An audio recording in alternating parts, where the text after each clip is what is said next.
Ed Markey leads and delivers for Marshfield, and he's proven that time and time again. He's been a champion for coastal infrastructure. As you know, we have so many challenges being a coastal town, and Senator Markey's always stepped up for Marshfield and helped us. He continues to fight for funds for our towns and other cities in Massachusetts, and helps us get our fair share. He was the first federal official to come and listen and act to reform flood insurance, and as many of you know, that has been a huge challenge in Massachusetts, and specifically Situate and Marshfield, and Senator Markey's come through in a big way for us on that level. His efforts have resulted in $14 million in savings for Plymouth County residents every single year. Senator Markey was a local official. He was a state rep. He was on my level, and he served, on those local levels before he rose to the national level. And he is the embodiment of all politics are local. He has also helped get $15 million for safety and improvements for the Marshfield Airport. And yes, $5.5 million for storm repairs and seawall repairs. And as you know, the storms have been horrific the last few years. So what would we do without that help, Senator? And over $2 million to Judge Green Harbor, which Fisherman Eddie Barrett will talk more about. But as you can stand here and look at our beautiful harbor, those dredgings were necessary and hugely important. So I just want to speak for a quick moment on some of the work that Senator Markey has done to benefit public education. As the chairman of the Marshfield School Committee, I want to tell you that Ed is the author of the original E-rate program, which was created as part of the 1996 Telecommunications Act. For over 2 decades, the program has been an essential source of funding to connect America's schools and our libraries to the internet. Since E-rate began, more than $52 billion has been committed nationwide to providing internet access for schools and libraries, including nearly $748 million for Massachusetts alone. And that's because of Senator Markey. And thanks to Ed Markey, right here in Marshfield, we've received almost $420,000 in federal funding since 1998 to connect our schools to the internet as part of the E-rate program. As a school committee member, I can tell you that without a doubt that we couldn't do what we do without federal funding like this in the Marshfield Public Schools. In a world where 21st century education relies more and more on technology, infrastructure, and internet connection, Ed laid the groundwork to make it happen and is fighting every day to ensure that every single child in America has reliable internet access in their schools. That's why we need to send Ed Markey back to the Senate. He's had our back, and now it's our time to have his back. I just want to thank everyone who is here, because I know that I'm speaking to you right now when our nation is at a crossroads.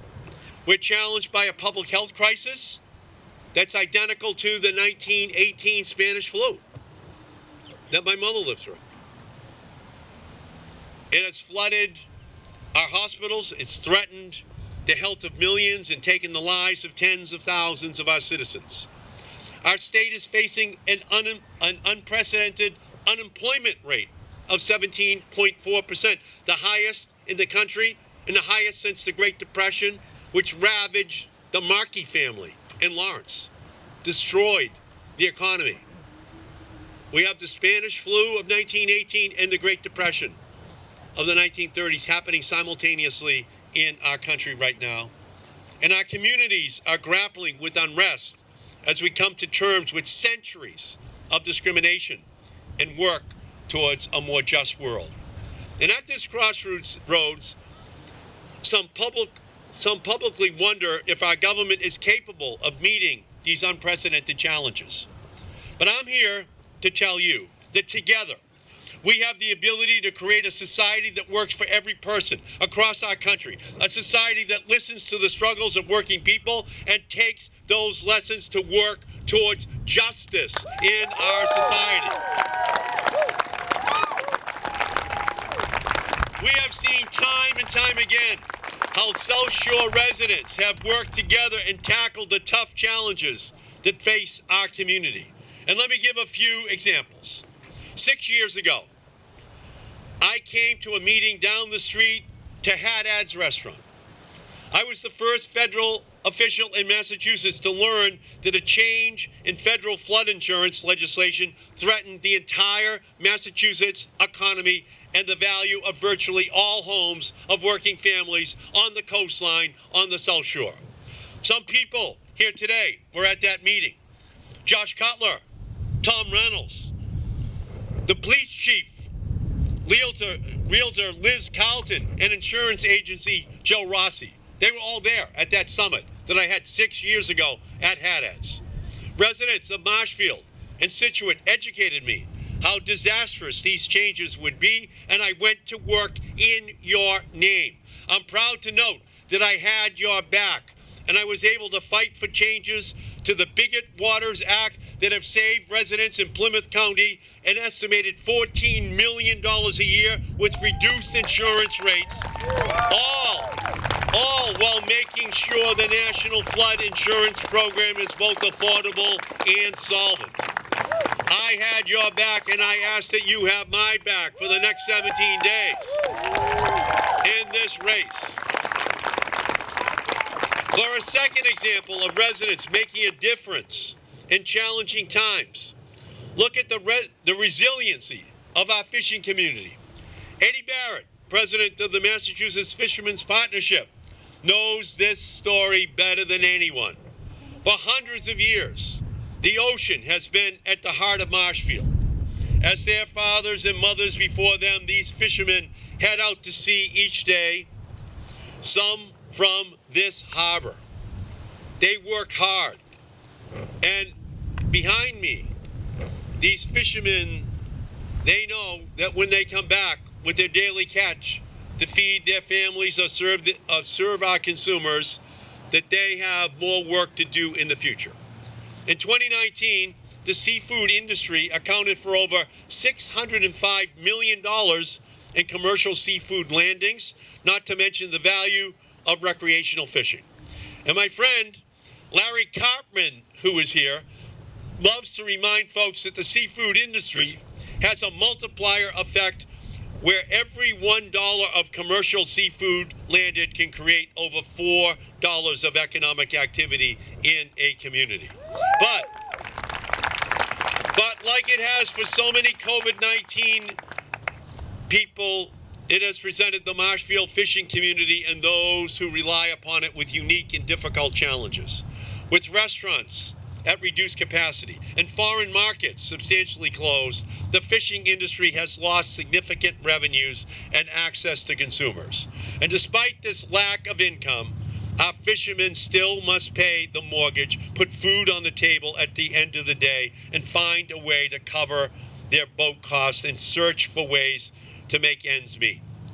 I heard from South Shore fishing leaders, including Eddie Barrett and John Haviland, and I have had their back, and that's why I crossed the aisle to work with Republican senators from Alaska and with our Massachusetts great Senator Elizabeth Warren to secure $300 million in the CARES Act for fishermen, so that our fishing community has the resources which they need. And I work to change the rule so that the U.S. Department of Agriculture now is going to spend $20 million in purchasing haddock and purchasing pollock here from our fishermen, so that that is an additional source of revenue for them.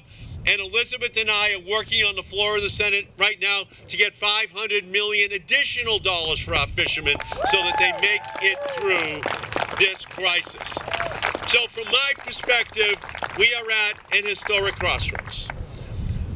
We are at our FDR moment. Herbert Hoover waited 4 years too long before he began to help ordinary families in our country. We've had Herbert Hoover on steroids with Donald Trump for 4 years. It is now time to fumigate Donald Trump out of the Oval Office.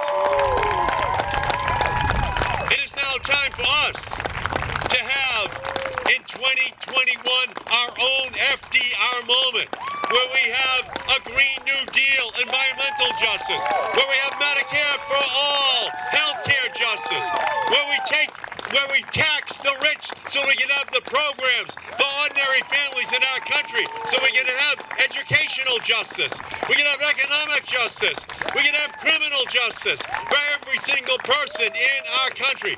This is our FDR moment. Next year, if you have my back for the next 3 weeks, I will have your back for the next 6 years on the floor of the United States Senate. Thank you all so much for everything you are doing for our country and for me in this race. Thank you.